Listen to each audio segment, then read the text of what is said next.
Hi, everyone. Welcome to our Commuter student panel. We are so excited to have you here today. My name is Miriam Casper. I am a senior from West Bend, Wisconsin, majoring in education with an emphasis in early childhood, and I'm one of the co-directors of our university student ambassadors.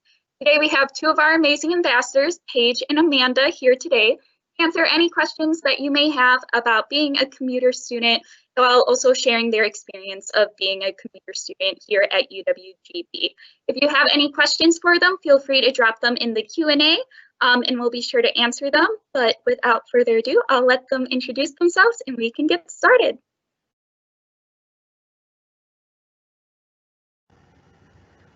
Hi everyone, my name is Amanda Rosado and I am a junior at UW Green Bay in the social work program with an emphasis in child welfare and a minor in psychology, and I'm excited to be here to answer your questions. Hello, I'm Paige Anderson. I am a senior this year. It went by really fast, so that's kind of good. I study psychology and human development, and I'm originally from the UP, but I grew up in Green Bay. Same here. Hi everyone, my name is Erica Kennard. I am a junior studying business administration with emphases in marketing and management and a minor in communications as well. And I'm originally from Menominee, Wisconsin. So with that being said, I'm the other co-director of the university student ambassadors, and I will kind of be moderating the questions that you guys send in and asking them to our ambassadors. So we'll get started here, and Paige, we'll start off with you. I'll ask, how do you stay updated with what's happening on campus? So there are a few ways. So on campus, they have a lot of different advertisements. They have bulletin boards. They have little table tents that you can read what's kind of going on. Otherwise, you can see it online at the master calendar on the UWGB Union page. And that has pretty much everything. So all the events that are going on campus, club meetings, those sorts of things, and you can filter. So if you don't want to see the club meetings, you can just say, I want these events or these sports or intramurals or something like that. So I usually just look at those and I can find out what's kind of going on.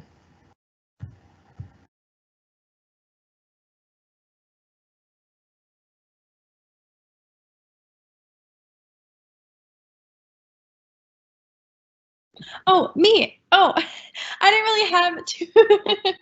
I thought we were switching back, but I don't really have too much to add except I like to follow the social media a lot. So UWGB, just the page on Instagram or even Facebook, they post on their stories a lot with what's going on for the week, as well as I always look at the master calendar because everything is always updated there.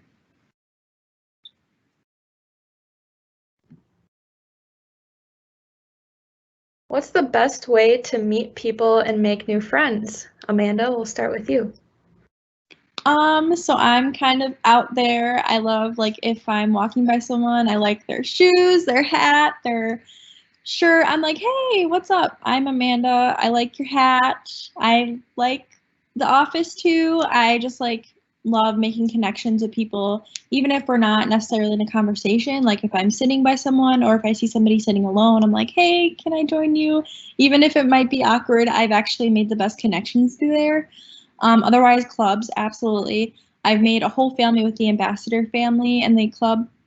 But other than that, I just say go for it. I was never really the person to go for it and try and make friends. I was super shy, but then I kind of found myself in college and found that I'm really nice and I can talk to a lot of people and understand a lot of people, and just go for it and don't be afraid. Yeah, so like in high school, I wasn't the kind of person who really made friends either. I kind of stuck to myself, and I'm super busy. I have a ton of jobs and a ton of internships, so I'm usually around somewhere on campus doing those things. But I've met some really awesome people like in my program and like especially through ambassadors. So people who have common interests as me or that I see during my internships, like we've all gotten to be really close together. So that's been really fun. And like I said, through the ambassadors, I have a handful of friends that, you know, it's not always about like the number, but I definitely have like the best bonds with those people.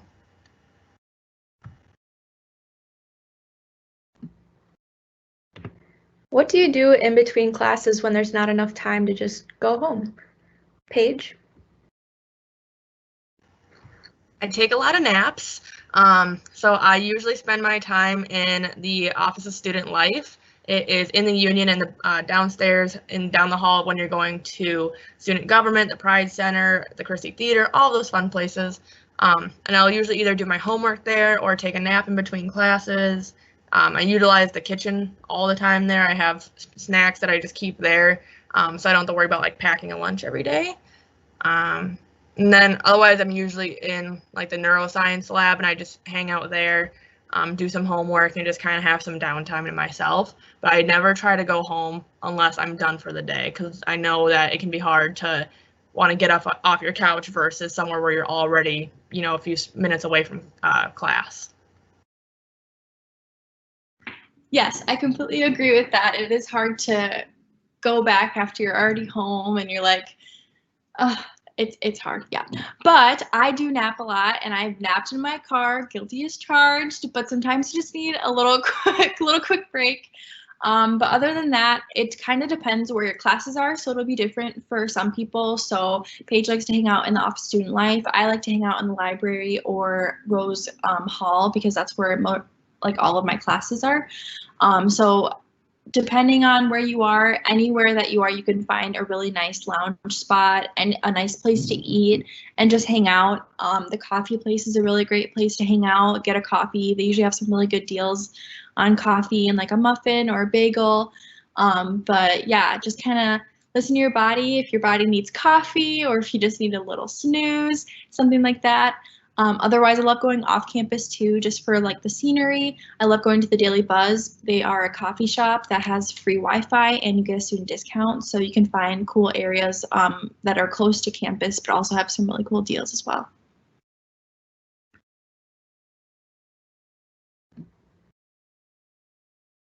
So Amanda, you mentioned some of the places that you can eat on campus. How do students pay for those? So there's a few different options. You of course can use cash or card. Otherwise you can do meal plans, and what's really cool is that I didn't know until my sophomore year that there were commuter meal plans. So you can actually get commuter meal plans instead of like an all access that somebody living on campus would need more. So you can choose between several different ones. I tried one for a semester and I really enjoyed it. I just had a lot left over because I found that I actually pack more lunches than I thought I did. So you just kind of see what works for you. If you think that you're going to want to cook yourself a lot and save a little money, or if you think you're just going to want to eat on campus because you spend a majority there too. So it's definitely dependent on how much you eat and what you eat. But there are a lot of different options. Yeah, and to go on top of that, I am terrible at packing lunches, but I know that I love to snack. And so for me, I kind of have to be responsible about that because it's really easy for me to spend a lot of money on food. Like first 6 weeks of last semester, the last fall, I had spent like $300 on food, like just on campus alone. So sometimes if you were to do the PassPoint option instead of like your debit card or something, you can load money onto your student ID to use. So I would ration that money. I might only give myself X amount of dollars a month, and then once I'm out of it, I'm out of it, and then I have to go figure out something else. So I would often go to places like Woodman's or Meijer during like their 10 for 10 sale and just buy like Lunchables or like Slim Jims or just some like little snack items that I can use throughout the day.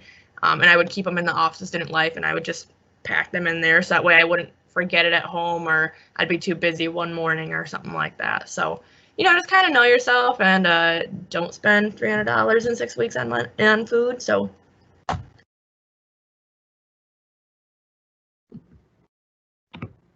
What are some of your favorite places to study off campus? Paige, we'll start with you. That's tough. I really like on-campus spaces. I try not to actually go very far off campus when I'm studying. So in short, I don't know, but that is for a reason. It's just because I know that I am in study mode on campus, and once I leave campus, I'm probably not going to do as much work. So that's also kind of a piece to that. I know, Amanda, like you said, you go to the Daily Buzz and stuff. I know if I were to go off campus and have a plan to go somewhere, I would not go to those places. So again, kind of know yourself. But if I were to, the Brown County libraries are super nice. Sometimes they have things that kind of mimic on-campus spaces where they have private areas that you can slide the door shut and kind of work in a low conversation area. And it's super quiet there, and it's kind of nice. And then people from the community are there, so it's kind of cool that you get to see other people besides people on campus. Yeah, I'd probably say like a different library, but ours is pretty cool, so I try not to stray too far from it. Yeah, I definitely agree with Paige. It definitely depends on yourself, because I love changing up my scenery. Although on campus, I do have to say it is a tiny bit easier to study, just for me personally, because everybody's in the zone, everyone's doing the same thing as you, everyone's a student, everyone's studying or eating or doing the same thing as you. So it's easier to get in the zone, especially in the library with the many different options for lounging. But off campus, it's totally dependent on you. I love coffee, so I go anywhere where there's coffee. So I like to go to Kavarna, which is another coffee house. It's very, very spacious, has very wide tables so that you can kind of spread your laptop and your papers and notebooks all over. So a lot of space there. But if you're not into coffee, you can go to Panera, anywhere that has Wi-Fi, honestly, or an outlet, because you never know. You might forget your charger one day, or you can't find an outlet. You're definitely going to want that, especially as a student with a laptop or a tablet. But I would love parks too. There's a nice park, Phoenix Park on campus, that you can actually go to, so you'll be closer to outlets and stuff like that. But definitely is dependent on what you're feeling. If you love coffee, you might not. If you hate coffee, you might not want to sit in a coffee house all day. But there are some really cool deals. Like I said, the Daily Buzz gives you a student discount. So any restaurants that have electricity and Wi-Fi.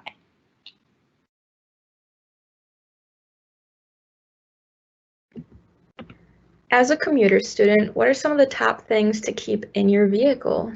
Amanda, we'll start with you. All right, I definitely keep like a raincoat or like a thicker sweater just in case I get caught in the rain or snow or anything like that. I keep an extra pair of shoes. Well, these are just totally random and don't even apply to like being a student sometimes, but you just never know, you might get caught in weather. I keep definitely a phone charger, face wash, and like makeup removing wipes just in case it's a long night and I might want to just stay at a friend's on campus, because that's always really nice as an option if you make friends on campus and they live on campus, and you might not want to drive home for the night and just kind of don't have too much going on the next day. You could just sleep there and you'll have everything you need. So I kind of have like an extra pair of shoes, a shirt, some shorts, and like anything to get my makeup off for the day. Deodorant, perfume, just like little toiletries and stuff like that. But yeah, I think that's like a majority of what I bring. It's just extra stuff to change into, because you're walking across campus and everything, you get all sweaty. The weather changes so much in Wisconsin, so just little things like that to freshen up. In short, I concur. Pretty much anything that you probably already have in your car, keep it there.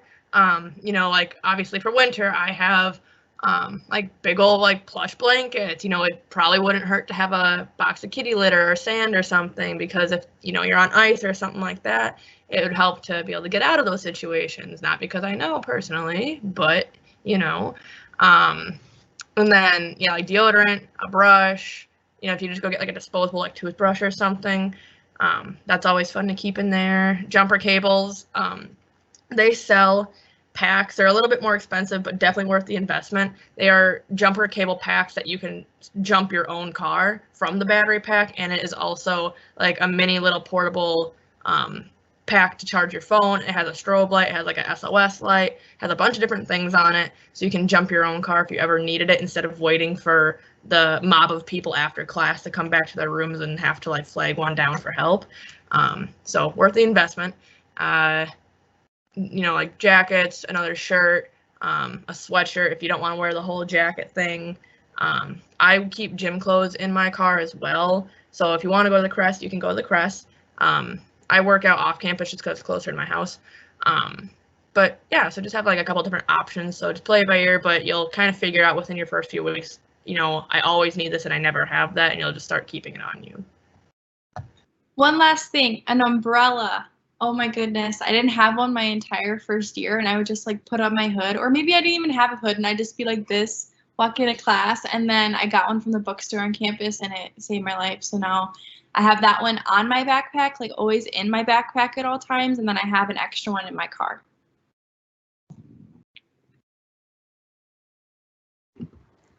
If the weather is bad, how do you know if classes have been canceled? Paige? If the weather is bad, your professor will be the first one to consider class that day. So it might be like 6 in the morning and I get an email from my professor saying, it's snowing, don't come to class, we'll see you on Thursday. And it's like, okay, sounds good.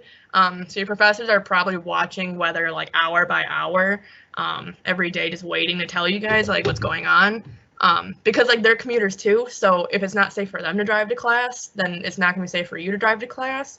And I had a professor who commuted from Door County every single day. So for her, it was, if it's not going to be safe from 8 in the morning until 8 at night when I finally get to go home, then class is just going to be canceled because I have to come back into town, and then I also have to go all the way back home. So if there was weather coming, and even if it wasn't in our class, but if it was just coming that day sometime, then she would just take the precaution and, you know, rather be safe than sorry. Otherwise, GB Alert on your phone, I think it's still called that. If there's something that's campus-wide, it rarely happens except for like the other year when it happened like 5 times. But campus will close down completely if it's pretty much statewide or like Green Bay wide, that it's just not going to be safe for travel. But otherwise, professors will tell you on a class-by-class basis.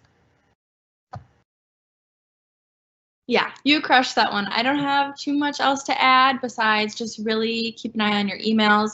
Like when I had classes canceled by a professor personally, whether my class was at 9:30 a.m. or like 12, they would cancel it right away, like 5 or 6 a.m. I would always wake up to an email saying that class was canceled. So I've had very good experiences with a really good heads up, because it would really suck if you had like a class at 8 a.m. and you woke up at 7 and at like 7:30 they told you it was canceled. Like I've never been in that situation, so they're really, really good at getting ahead and tracking the weather.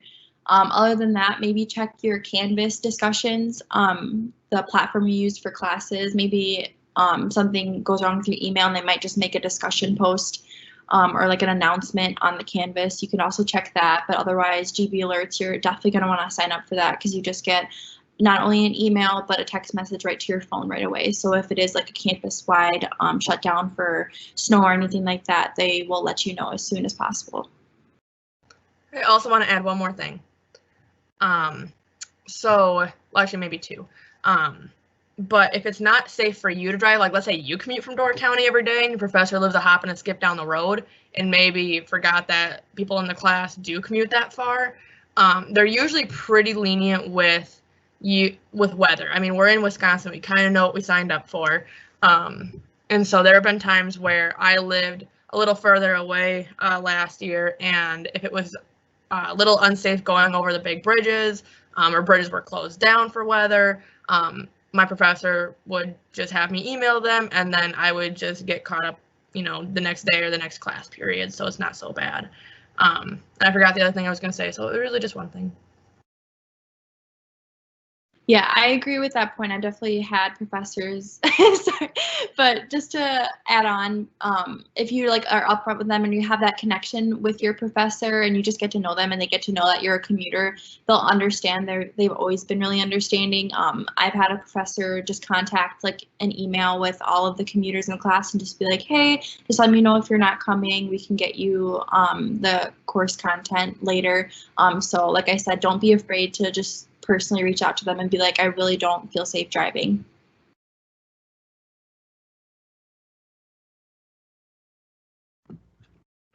All right, I just have one more question I want to ask about parking. So what is the parking situation like on campus, and do students need parking passes? Amanda? You do need a parking pass if you will be parking on campus. What's nice is that you can have 2 different cars. So as a commuter student, I've gotten into the situation where maybe my car broke down. I needed to use my boyfriend's or my mom's or my dad's or anything like that. So you can have 2 different license plates registered on your SAS account. Other than that, I park to the closest building that I personally park to the closest building that I will be leaving from. So if I start out in the morning in one building, I'm in a park where I'm going to be leaving from at the end of the day so that I have a shorter walk to leave instead of to getting there, because I do like to come early and try and get the best spot possible. But I usually either park at the Crest, and then for me personally, all my classes are in Rose or Wood Hall, and Wood Hall has their own parking lot, so it's only less than a block of a walk, which is really nice. But yes, you do need a parking pass, and I haven't had problems parking on campus because I do like to get there early, and it's not a very far walk from anywhere. Yeah, same thing for me. I will try to park wherever I'm going to end, or at least, if it's kind of in the middle or something like that. There have been times where I broke that general idea, and I parked where I was starting, and then I walked out to the parking lot that I usually park at when I ended, and I had to walk across campus again because that was not where my car was. And it's just nice because, like, when you are at the end of the day, even if you go to the library after or whatever it may be, you can just walk back to where you kind of ended, and your car will kind of always be there. And it's just nice that it can be a little bit closer instead of having to walk all the way across campus when, if you have to run an errand after class, those couple minutes, obviously, like, do kind of matter sometimes. If you have, like, night classes, there have been times where I've had a few night classes in the fall, which meant that I had them as snow was starting to come and the wind started hurting your face, and it hurts. And so when you're walking out to your car, if you are from the closest building, it saves you a little bit of time. So definitely do that. I had a ceramics class, and I remember that I would park my car at my boyfriend's contemporary apartment lot just so that I could go hang out with him after and then leave. And it was way too long of a walk, so I really should have just parked close and then drove to his contemporary apartment. It was like a 5-minute walk instead of like a 2-minute walk, and the wind hurt. So I would park where you're going to end.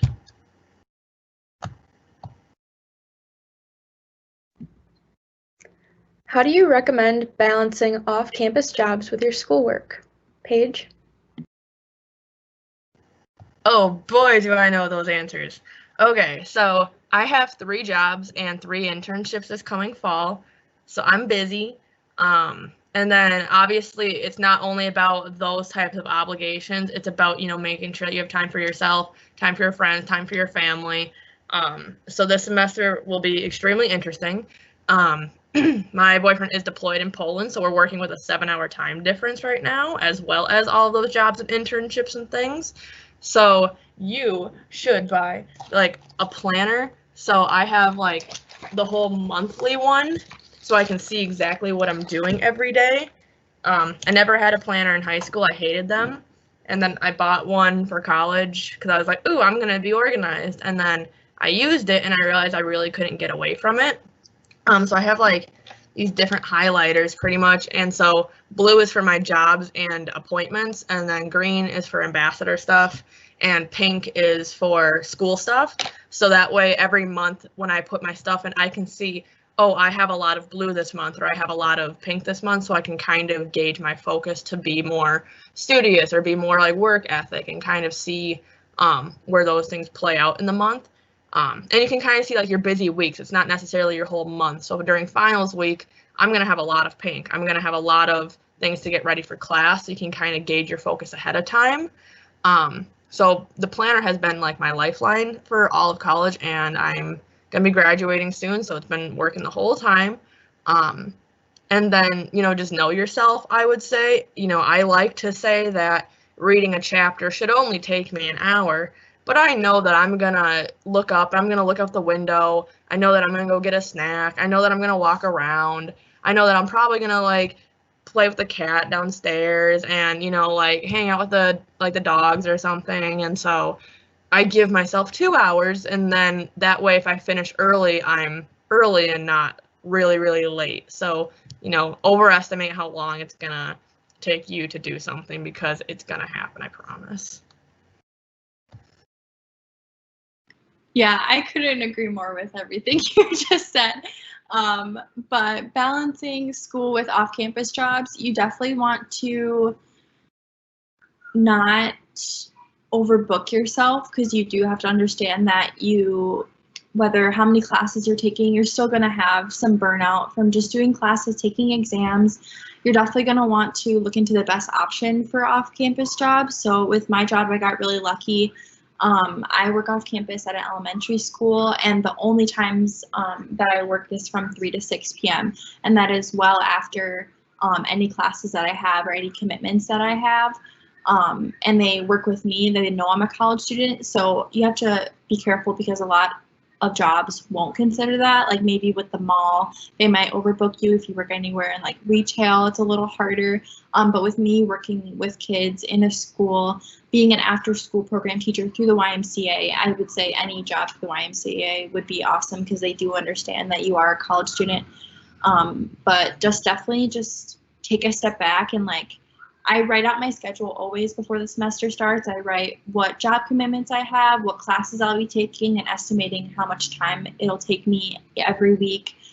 Any clubs or club meetings that I'll know about, and I kind of just like make sure that I'm giving myself at least a few hours a day to just eat, breathe, sleep, anything like that. So definitely a planner, 110%. I didn't use one in high school, but now it's my saving grace.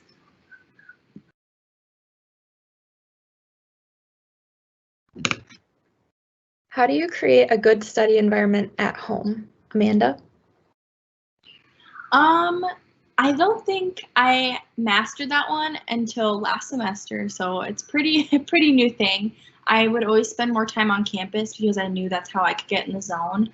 But the way that I've kind of transformed my house into a place that I can really get in the zone is I've gotten like little things that just are helpful. Like I gotten a really nice desk. I set up a nice desk space, a comfier chair that I can sit in for hours instead of like my back hurting after like 20 minutes. A salt rock lamp, like essential oils. You really have to like do whatever makes you feel good. If you want to have a little snack bar or coffee bar next to your desk, like anything that'll just bring you joy and that you can kind of like release for a minute. I have cats at home, so sometimes I'll take a cat break and just play with them for a little bit. Just do something that makes you happy and that doesn't feel like a chore to you in between rests. For the longest time, like up until like last semester, I would just sit there and study for hours, like hours and hours and hours and hours. I would not take a break.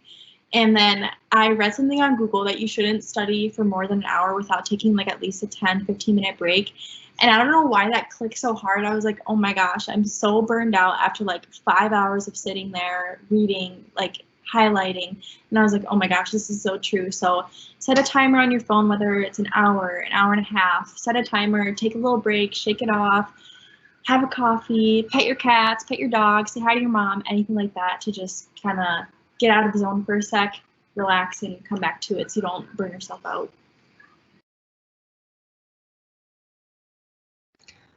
Yeah, so exactly. So I lived on my own for a year with my boyfriend, and we had our entire second bedroom that we had in the apartment was like an office space, but it was also like a hangout space. Amanda's been there. And so it was like card tables because we didn't really want to buy a desk, like we were only staying there for a year. And we just made that like our office space. And so like if you had to get work done, that's where you went and you did that. And then I scheduled my breaks because, like I said, I kind of know myself and I know that I like to stop what I'm doing and get distracted sometimes. So every day when I would do my classwork, especially after we were sent home for COVID, I would start my day every day by making a schedule. So, okay, 8 o'clock I'm going to wake up, and then that's when I say I'm going to start. 9 o'clock is when I actually start. 10 o'clock is when I take like a break, and then okay, I have to be back in my chair at, a half hour after that, but I don't have to start until maybe 15 more minutes after that, just so I kind of knew what I was getting myself into if I was as distracted as I predicted that I was going to be, like I said. And then, if I got done early and I didn't need that break, then it was okay, and then I felt more productive, and so it kind of fueled me to do more work, but make that time for those breaks. And, like Amanda said, kind of make that spot somewhere that you can be sitting at for a while if you need to be, where it's fun but not super distracting for you, and it still has those productive features that you can use.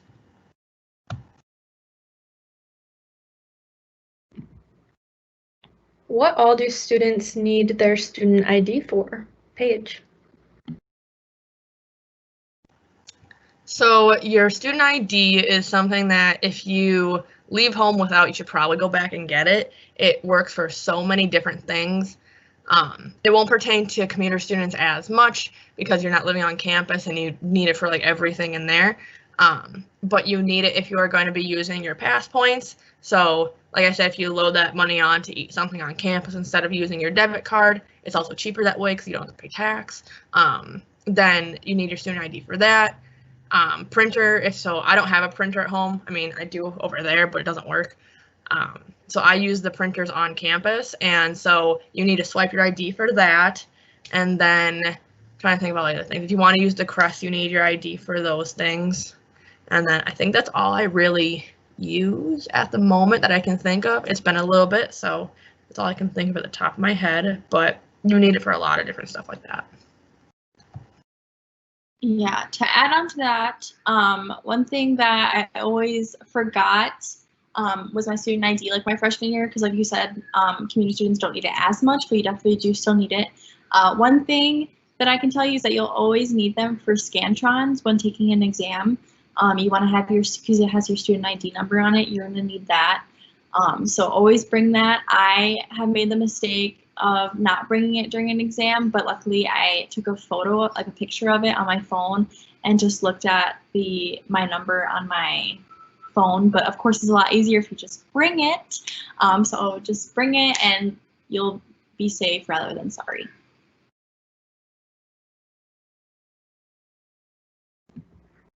Does Welcome Week pertain to commuter students? Amanda. Yes, it does. We're welcoming everyone because we're a very inclusive and awesome family. We will do different segments, like another student commuter panels. But of course, we don't want to just welcome people that are just living on campus. We want to welcome all so that you all feel involved. We'll have different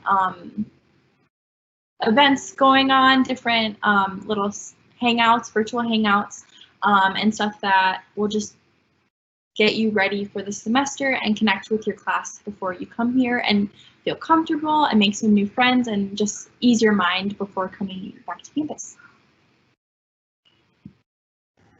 Yes, so Welcome Week is, in my opinion, because I've always been a commuter, it is so much more important that commuters go because you can go home at the end of the day, and so you're not moving in on campus and getting to know your roommate or anything like that, but you are getting to know people who you will have class with or people that you may just see in the halls, but you know who they are. And it definitely makes campus feel a little bit more like home, a little bit more recognizable to you, because it can be hard when you're not going to the dining hall for dinner because you already went home by then, or you don't see them in the residence halls because you're neighbors. And so it definitely brings you together with people that you're going to see regardless, but maybe not in such like a close space. And I remember, like, I was a freshman and I didn't really know, like, do I go to everything? Like, should I? And so definitely go to everything, give yourself those reasons to stay on campus. If there's something where it's not your thing, even just go, first of all. But if you really are like, it's really not my thing, go explore, like go find places on campus that you will eventually have as your hangout spot. Go to the library and see what we're talking about when we say it's super cool. Go to the Office of Student Life and sit on that couch that I fall asleep on all the time, and or go to Mac and find the Winter Garden and sit in those spaces. Just kind of get to know your campus, because it is your campus just as much as everybody else's. And so, over 60% of our students are commuters, and so everything is absolutely like commuter inclusive.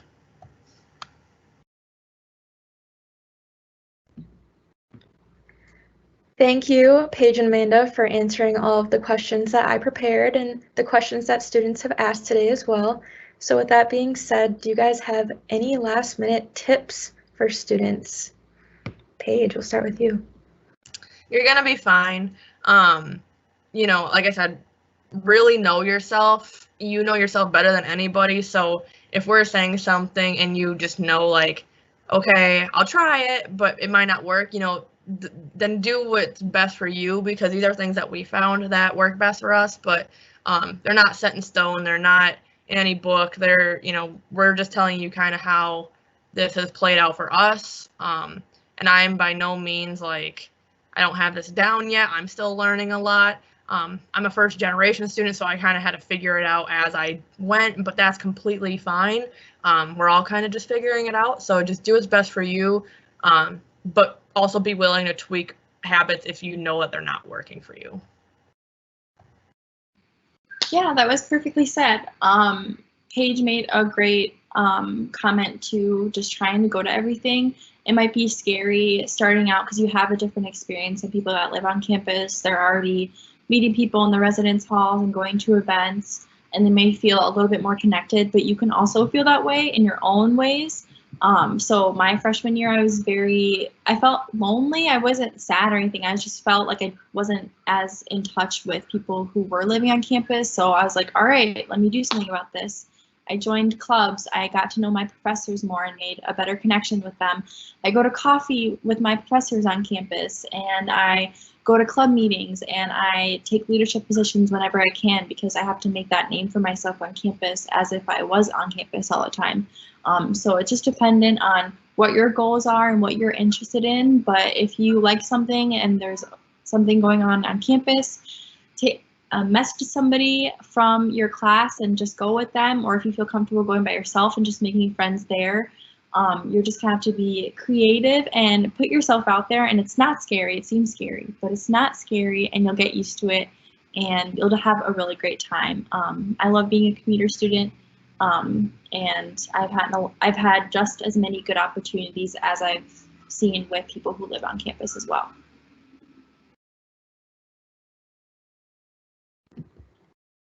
All right, thank you again for answering all of our questions. I'll pass it over to Miriam to close the session.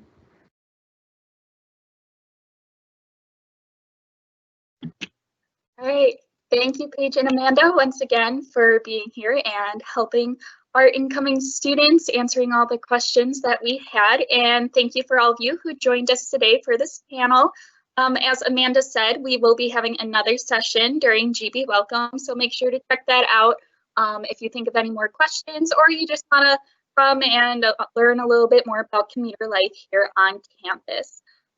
We hope you have a great rest of your summer and an even better fall semester, and we hope to see you around. Have a great day.